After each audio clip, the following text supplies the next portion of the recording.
Hi guys, my name is Léla Sophia. I am an artist and fine jewelry designer. If you like contemporary fine jewelry, if you like luxury handbags, all things interiors, then I have some fun videos for you. Guys, today, so I've been saving a few new pieces that I've made for my fine jewelry brand, Léla Sophia Jewelry. Honestly, some of these are like, oh my gosh, I'm so excited to share with you. Some of these might be my favorite pieces. I can't wait to show you.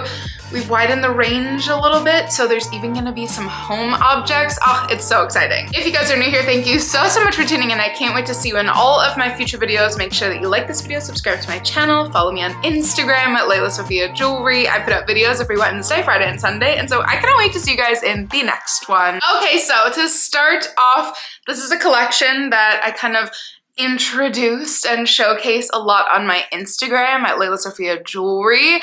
Honestly, I'm so excited to share this with you guys. There have been some incredible pieces of inspiration that I've been wanting to make a collection with for a while. I was just waiting for the right time, waiting for the right pieces. I don't know if you guys have ever heard, this might be some very like art history nerd stuff, but there are some incredible, and when I say some, like probably dozens, if not hundreds, of these gorgeous ancient Venus figures that have been found, quite frankly, all over the world. A lot primarily in Europe, but truly they've been found everywhere. As soon as I found these years ago, I was like, why haven't I been taught about this in school? Why isn't this like very high up on the curriculum? In school, these pieces, for those of you guys who have never seen them before, these ancient Venus figures are somewhere between, any of them kind of range from like 5,000 years old to maybe even 100,000, maybe even plus years old. They're very beautiful, kind of early human carvings.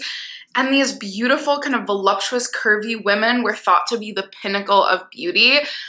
And you know, I talk about this all the time. I talk about my experience being plus size in the luxury industry, being plus size in general, kind of in today's like Ozempic culture, and today's diet culture, and today's fandom, where things are really kind of seem like they're going back to the 90s, where thinness is some like beautiful ideal that everybody should be striving towards, when honestly, like as soon as I started doing a deeper dive on these ancient figures, I was like, that's not really even true. Like, that's not how humans have operated forever. It's such a weird thing, and I talk about this all the time, that like, especially women's bodies, but people's bodies in general can kind of be commodified and fetishized and used as props for things. And so this is my little protest. It's my little protest to do a gorgeous collection. It's a very small collection because some of the pieces are quite substantial. A collection nonetheless called the Venus Collection, very, you know, simply named. It is based around the most famous Venus figure, which is the Venus of Willendorf, which you guys will have seen.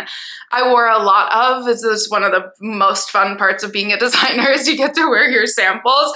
I think I got it like a week or two before I went to St. John, and I wore it there. So you guys saw a sneak peek. Some of you guys commented on it, and I'm obsessed with it. It's one of my favorite pieces. You guys know I carve all of my pieces by hand. Except for these three Venus figures, I was like, they need to be perfect. They need to be so perfect. And so I got a master carver to do them, which is it's beyond me. I was so honored that this person was able to like get such beautiful little details. So all of my pieces are still made by hand. And then to kind of add in my own little flair, I did two pieces with my own little hand-drawn, kind of more modern Venuses, like ancient Greek inspired, ancient Roman inspired, for a very wide array of Venus figures, one in the form of a signet ring and one in the form of a medallion. And so far, you know, I can just say that I'm so obsessed. Definitely go onto my website and my Instagram.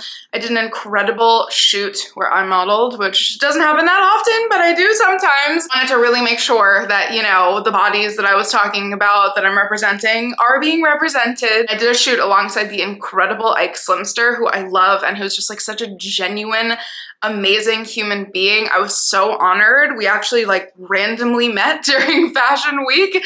We both kind of exchanged compliments And he said that he'd love to model for this collection in particular. I know he really kind of champions for all bodies, especially plus size women. And so it seemed really appropriate, and I'm really honored that he modeled with me in this collection. There will be more and more images and videos from that shoot that we did with my dear friend Ricky, who shot it all. I'm so excited for you guys to see those. And then you have no idea how obsessed I am. I was like, as soon as I made this collection, I was like, I know the perfect person. My dear friend Moon, I love you. First of all, she's just like one of the most, I instantly fell in love with her as soon as I met her through one of my very dear friends. She's so gorgeous. She was just like so perfect for this collection. It's so incredible. I shot her in my home. I did like a very kind of basic stripped down shoot. You guys know I shoot all my pieces except for when I'm on the other side of the camera. Typically I just do all my shoots myself on film.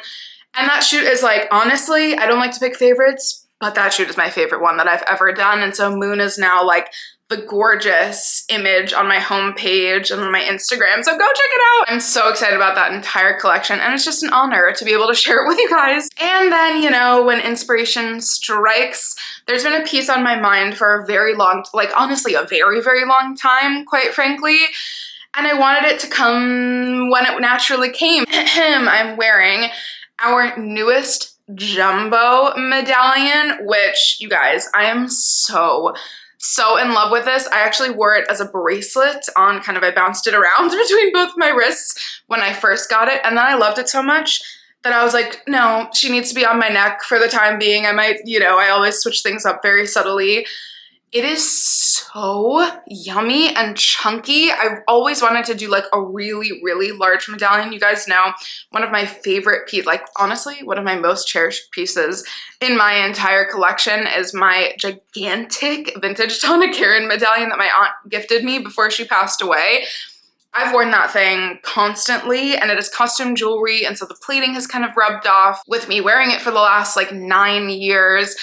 And I've always wanted to have a medallion that's like maybe not that big, because that would, you know, that would be absolutely insane, but something really substantial to wear kind of in its place, to wear as a really beautiful singular medallion on my neck. Honestly, I think this is it. Like, I'm so excited about it.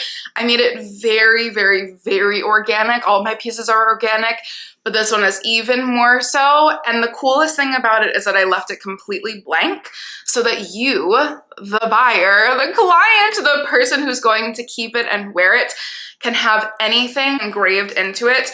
I, of course, had to do my first one as just a very simple Lela for Léla Sophia jewelry.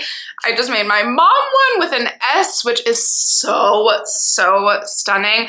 Her name starts with an S, her maiden name starts with an S, all of her siblings started with an S, my name starts with an S, you know, it's a whole thing in her family. And honestly, I think it would be so cool to do like a beautiful word or a beautiful phrase. I think it's a really, I don't have any pieces that are this customizable yet so me at the same time. This is a very, very special piece. And lastly, for the jewelry, because I actually do have two objects, two kind of pieces, two accessories, which is so cool. I'm getting into that more and more because, quite frankly, it's really tapping into my sculpting background that's like very much so making me very happy. And I usually do everything carved, which for your art nerds, you'll understand it's like taking away material. But again, because I have a sculpting background, I was like, okay, let's start sculpting. Let's see what we can do. So there was one flower that I really wanted to have a part of the bouquet collection. I was scared that I wasn't gonna be able to like capture the beauty enough. And I was like, let's just take our time and let's try sculpting. And I actually am so happy with how it turned out. This is the little mini iris flower pendant. I hope you guys can see it. It's truly 3D. It's one of the most, I think it's not even just one of the most, it's definitely the most 3D piece I've ever made. Some of you guys may have caught, I've worn it on a bracelet a lot. It does really well on a wrist because it's so 3D. It will also look really cute on a necklace, especially if you want a statement piece. The bouquet collection, you guys know, is one of, I mean, all of my collections are very, very personal to me. I'm actually filming this on the anniversary of her passing. The bouquet collection was all inspired by my aunt. It's kind of an ode to her. She used to just send me flowers and that was her thing. And I still have some kind of preserved flowers that she gave me and I wanted to make one back. I wanted to create this little collection of pieces that would never wilt, of flowers that you can gift to a loved one that will never go away, that you'll always have. And so adding to it slowly over time is just gonna be so fun. There are a few more flowers that I have ideas with, so I'm very excited for it to be like a continual beautiful bouquet. And then after I made the iris flower necklace, I was like, this piece is so sculptural, maybe I can find a way for it to actually be a sculpture, but functional. And I thought to myself, I have made a jewelry tray, I've made a lighter case, maybe it's time to make an incense holder. And this was like the perfect opportunity to do so. And so I made one that stands up on its own. This is the little mini iris flower incense holder. I'll show you how it works in 1 second, but it literally has just a little hole drilled in the center for an incense stick. So you take, this is an already burned one, so it isn't massive. You take it and you just put it right in the center and it stands up like that and it just burns the incense perfectly. I wanted to come up with something that would be kind of like a catcher for it, not be a part of it, something that could also be used as a ring tray. And I thought, how cool would it be to have like a flower, but then also a flower on a fallen petal or leaf? And yes, I am that artsy and nerdy, so I made this. I mean, I'm kind of obsessed with how it turned out. This is the petal tray and it's gonna come as a set, but it literally just sits like that with the iris flower on top of it. But then you can move it around. It'll catch all the little ashes from the incense, but then you can have it as just a little ring tray or just something up on your vanity, on your dresser. I don't know, I'm kind of obsessed with how it turned out and I'm loving like experimenting with more sculpting these days. You can use your Léla Sophia jewelry lighter case to light the incense and your little tray. This is kind of the first generation of object inspired by my second collection. And then my candle just rounds it all out. So we have like a whole little home collection now.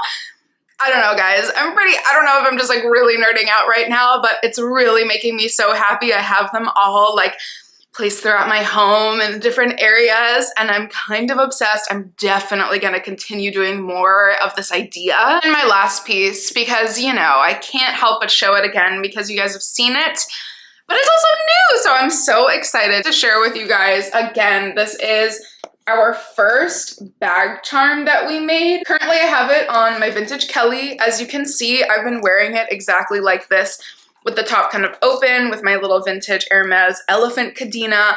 It's kind of such a vibe, but just to show you it off, it is so easy to take on and off. I got the biggest lobster claw that was possible. And so you can literally like put it on any bag and it's essentially just like the quintessential Léla Sophia jewelry pieces, especially for the first one. It's the Akham Wise amulet, which you guys know is my very first piece that I ever made that's inspired by Moroccan tattoos. And then the scarab beetle, which is just like a beautiful good luck charm. A really cool Amazigh inscription on it. And then a snake, because what is more Sophia than that? What is more Moroccan than a snake? It's all like really good vibe, good luck charms on the first pendant. And I just think it's so cool. I think they look really cool together. They jangle a little bit, but not too much. I don't know, I'm so excited. And again, there will be more in the future, but I don't know, something about this one is just very special. It's very me. And for the last two art objects, so the iris flower and petal kind of incense tray and then the bag charm, I always work in fine metal. So I always work in 14 karat and I do 18 and 22 on special orders. But for the art objects, I've been doing brass with then 24 karat gold plating. So the pieces are gonna stay beautiful and shiny going forward, but that means that I could bring the cost down a lot. They're definitely still kind of mid to upper range, especially as it goes to art objects or bag charms. But I really always keep the cost as kind of feasible as possible, still making it demi-fine, especially for the art objects. And my jewelry is always going to be 14 karat. You guys don't don't ever have to take them off, so they'll blend in seamlessly with your fine jewelry collection. You guys, that has been my newest pieces for Léla Sophia jewelry. I'm always just so honored to share this with you guys. I always feel kind of weird, like, I don't know, sharing my own piece of his, but it's an honor that you guys listen, and I'm so excited. These pieces are gonna be live in the next week or two. It's kind of my little holiday drop. So stay tuned, follow my Instagram for more kind of immediate updates. And I'm so excited to be able to share these with you. As always, thank you guys so much for watching, and I can't wait to see you in my next one. Bye guys.